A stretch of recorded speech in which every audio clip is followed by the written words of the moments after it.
तो दोस्तों अब अच्छी बात यह है कि आप मुझे इंस्टाग्राम पे भी फॉलो कर सकते हैं। नमस्कार दोस्तों, आपका फिर से स्वागत है मेरे इस चैनल पे जिसका नाम है स्टडी लवर्स की पाठशाला। तो दोस्तों मैं आपके साथ में टेंस डिस्कस कर रहा था काल। मैं आपको बता दूं ये टेंस की सीरीज का तीसरा पार्ट है। इससे पहले मैं 2 पार्ट्स अपलोड कर चुका हूं। अगर आपने नहीं देखे हैं और आप देखना चाहते हैं तो डिस्क्रिप्शन में आपको लिंक मिल जाएगी। मेरे हिसाब से आपको वो पहले देख लेनी चाहिए, उसके बाद ये तीसरा पार्ट देखिएगा। तो आज की वीडियो में हम लोग समझेंगे कंटिन्यूअस टेंस। कंप्लीट समझा दूंगा, एक भी चीज बाकी नहीं रहेगी, लेकिन इसके बाद आपको प्रैक्टिस की जरूरत पड़ेगी। तो ठीक है, शुरू करते हैं। सबसे पहले तो कंटिन्यूअस शब्द का मतलब समझो। काम चल रहा है, कोई भी काम चल रहा है। जैसे मैं खा रहा हूं, पी रहा हूं, नाच रहा हूं, ये सारे काम किस में हो रहे हैं? प्रेजेंट में, आज में। तो इसे किस में गिना जाएगा? प्रेजेंट कंटिन्यूअस में। ठीक है, ये हो गया एक भाग। अब इसी चीज को हम कल पे अप्लाई करते हैं, आने वाले कल पे। अगर हम आने वाले कल में इसी चीज को बोलें तो कैसे बोलेंगे कि कल मैं नाच रहा था, कल मैं खा रहा था, कल मैं पढ़ रहा था, वगैरह वगैरह। मतलब जो ये चीजें थी सारी, ये कल हो रही थी, कल ये चीजें कंटिन्यू थी, और इसे मैं आज बता रहा हूं। तो इसे किस में गिना जाएगा? पास्ट कंटिन्यूअस में। अब यार 2 टेंसेज में हो चुकी है, प्रेजेंट और पास्ट में, तो फ्यूचर में भी हो सकती है। कल मैं खा रहा होऊंगा, कल मैं नाच रहा होऊंगा। तो मतलब कोई भी काम कल कंटिन्यू रहेगा, तो इसे कहेंगे हम फ्यूचर कंटिन्यूअस।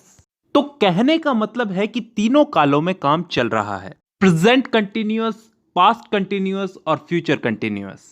और अगर इन तीनों को हम अपने चार्ट के हिसाब से देखें तो यही तीनों आज हमें पढ़ने हैं।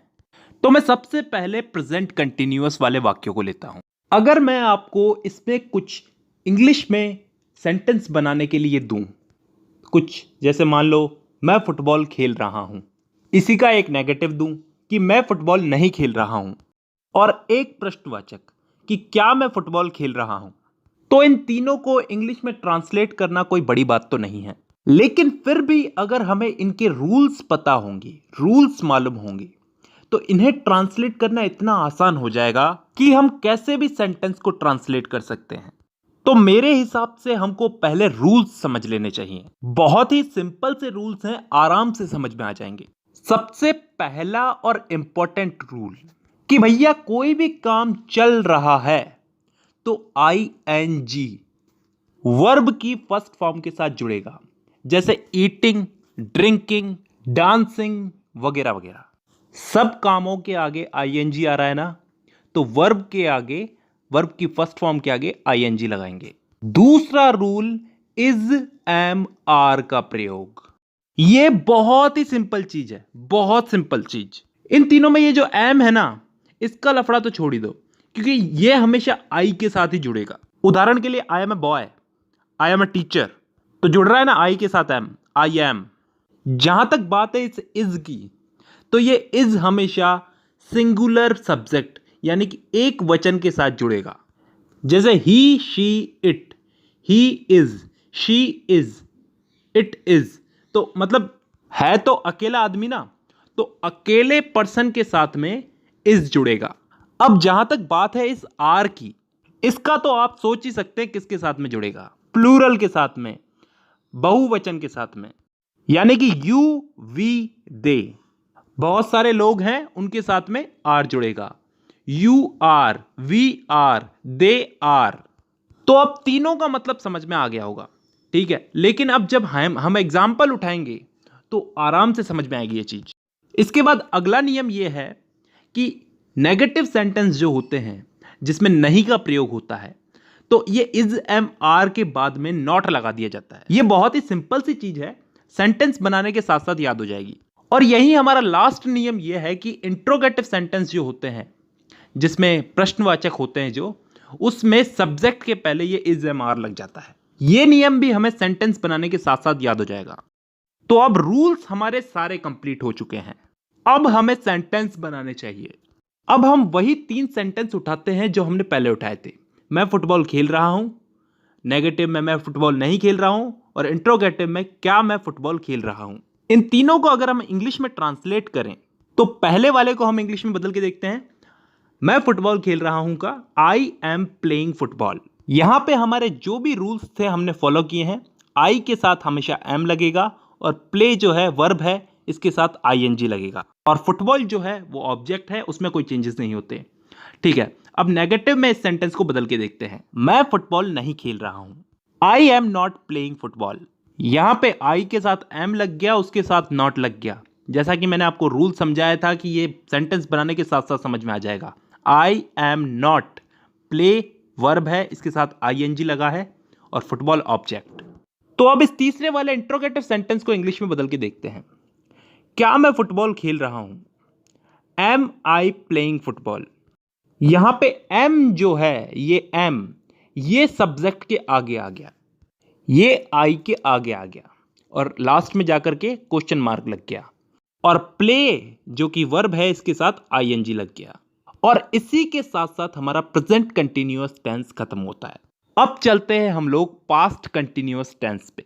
अब दोस्तों इस पास्ट कंटीन्यूअस टेंस में ऐसी चीजों को बताया जाता है जो पास्ट में चल रही थी। मैंने आपको शुरू में एग्जांपल देकर के समझाया था कि मैं पढ़ रहा था, मैं खेल रहा था, तो इसके भी 3 वाक्य बन सकते हैं। मैं फुटबॉल खेल रहा था, नेगेटिव में मैं फुटबॉल नहीं खेल रहा था और इंट्रोगेटिव में क्या मैं फुटबॉल खेल रहा था। तो इन तीनों को भी इंग्लिश में बदलने के लिए हमें कुछ रूल्स, कुछ इंपॉर्टेंट रूल्स याद रखने पड़ेंगे। तो ठीक है, रूल समझते हैं। रूल नंबर फर्स्ट जो पिछला वाला था कि इसमें वर्ब के आगे, वर्ब की फर्स्ट फॉर्म के आगे आईएनजी लगेगा, जैसे पिछले वाले वाक्यों में लग रहा था डूइंग, ईटिंग, डांसिंग वगैरह वगैरह, तो इसमें भी आईएनजी लगेगा। क्लियर है? ठीक है। Rule number 2, singular subject he, she, it, I, इन सब के साथ में वाज का प्रयोग होगा। उदाहरण के लिए I was dancing, I was eating, I was drinking. वहीं प्लूरल सब्जेक्ट के साथ में यानी कि यू, वी, दे के साथ में वर का प्रयोग होगा। मतलब प्रेजेंट कंटिन्यूअस में हम लोग इज, एम, आर का प्रयोग कर रहे थे और यहां पे पास्ट कंटिन्यूअस में हम वाज वर का प्रयोग कर रहे हैं। इसके अलावा वही 2 सिंपल से रूल, नेगेटिव सेंटेंस में वाज और वर के बाद नॉट लगेगा और दूसरा रूल ये कि इंट्रोगेटिव सेंटेंस में वाज वर सब्जेक्ट के पहले लगेगा। हम लोगों ने जो हिंदी के सेंटेंस उठाए हैं उनको हम इंग्लिश में ट्रांसलेट करके देख ही लेते हैं, हमको समझ में आ जाएगा। सबसे पहला जो सेंटेंस है, मैं फुटबॉल खेल रहा था, तो इसमें मैं जो है वो सिंगुलर है यानी कि एक वचन है, तो नियम के अनुसार इसके साथ में वाज लगेगा। आई वाज, प्ले जो है वर्ब है, इसके साथ में आईएनजी लगेगा, प्लेइंग फुटबॉल, तो is equal to I was playing football. यही अगर नेगेटिव में करके देखें तो मैं फुटबॉल नहीं खेल रहा था, वही नियम के अनुसार वाज के साथ में नॉट लग जाएगा, I was not playing football. बहुत सिंपल है ना? ठीक है, अभी इसको प्रश्नवाचक में बदल के देखते हैं कि क्या मैं फुटबॉल खेल रहा था, वाज आई प्लेइंग फुटबॉल। अब यहां पे वाज पहले क्यों आया? नियम के अनुसार वाज पहले ही आएगा क्वेश्चन मार्क वाले सेंटेंसेस में। तो दोस्तों तीनों सेंटेंसेस को समझने के साथ साथ हमारा पास्ट कंटिन्यूअस टेंस भी कंप्लीट होता है। अब हम लोग चलते हैं लास्ट फ्यूचर कंटिन्यूअस टेंस पे। जैसा कि मैंने वीडियो की शुरुआत में बताया था, इसमें ऐसे सेंटेंसेस आते हैं जो काम फ्यूचर में हो रहा होगा, हम फ्यूचर में वो काम कर रहे होंगे। जैसे मैं खा रहा होऊंगा, मैं खेल रहा होऊंगा, मतलब कोई काम हम फ्यूचर में कर रहे होंगे, कंटिन्यू कर रहे होंगे। जैसे उदाहरण के लिए मैं फुटबॉल खेल रहा होऊंगा, नेगेटिव में मैं फुटबॉल नहीं खेल रहा होऊंगा और इंट्रोगेटिव में क्या मैं फुटबॉल खेल रहा होऊंगा। तो इन तीनों को इंग्लिश में बदलने के लिए वही हमारे इंपॉर्टेंट रूल्स याद करते हैं, उसके बाद हम इनको इंग्लिश में बदलेंगे। तो इसके जो रूल्स हैं वो बहुत ही सिंपल है दोस्तों। इसमें सिंगुलर हो या प्लूरल हो, सबके साथ में विल बी का प्रयोग होगा। नेगेटिव सेंटेंस में बी के पहले नॉट का प्रयोग होगा, जैसे she will not be going to college. और इंट्रोगेटिव सेंटेंस में विल का प्रयोग जो है वो वाक्य के प्रारंभ में होगा। जब हम इन एग्जाम्पल्स को इंग्लिश में बदलेंगे तो आराम से समझ में आ जाएगा। तो फिर शुरू करते हैं हमारे एग्जाम्पल्स को इंग्लिश में बदलना। मैं फुटबॉल खेल रहा हूंगा, I will be playing football. मैंने कहा था ना इन वाले वाक्यों में विल बी आएगा, तो ये आ गया विल बी। ठीक है, प्ले वर्ब है तो मैंने कहा था आईएनजी लगेगा। कंटिन्यू अगर पास्ट में हो, प्रेजेंट में हो, फ्यूचर में हो, आईएनजी तो लगेगा ही। अगर इसी सेंटेंस को हम अगर नेगेटिव में बदल के देखें, मैं फुटबॉल नहीं खेल रहा हूंगा, तो I will not B playing football. यहां पे ये नॉट जो है ये बी के पहले लगा है। मैंने आपको बताया था रूल्स के अनुसार नेगेटिव सेंटेंस में बी के पहले नॉट लगेगा, तो I will not B playing football. और अगर इसी सेंटेंस को हम लोग इंट्रोगेटिव में बदल के देखें, क्या मैं फुटबॉल खेल रहा हूंगा, will I be playing football. यहां पे विल पहले क्यों आया ये बताने की जरूरत नहीं है, क्योंकि इंट्रोगेटिव में विल पहले आता ही आता है और एंड में जाकर के क्वेश्चन मार्क लगेगा। तो यहां पे हम लोगों ने इन वाक्यों को इंग्लिश में ट्रांसलेट करके फ्यूचर कंटिन्यूअस टेंस भी समझ लिया, और इसी के साथ हमारे चार्ट के हिसाब से हमारा कंटिन्यूअस टेंस भी कंप्लीट हो गया।